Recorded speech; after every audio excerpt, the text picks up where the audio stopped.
Justin Bieber followed Andrea Brillantes. Tapos puro kayo tanong ng tanong sa akin. Anong feeling na ma-follow ni Justin Bieber? Sa totoo lang, normal day lang siya sa akin. Nasa car lang ako. Tapos nag-Instagram, pwede pa sabihin, inopen ko lang yung app. Tapos biglang pagkakita ko na fina-follow niya ako, sobra akong confused. Hindi pa ako kinilig nung una. Hindi ako kinilig kasi like, ano pa ako parang, ba't niya ako fina-follow? Bakit? What do you mean? Tinignan niya, nahanap niya yung account ko. Tinignan niya yung account ko. Tapos,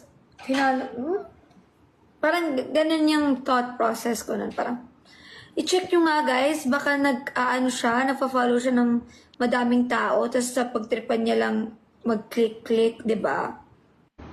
Justin Bieber followed Andrea Brillantes.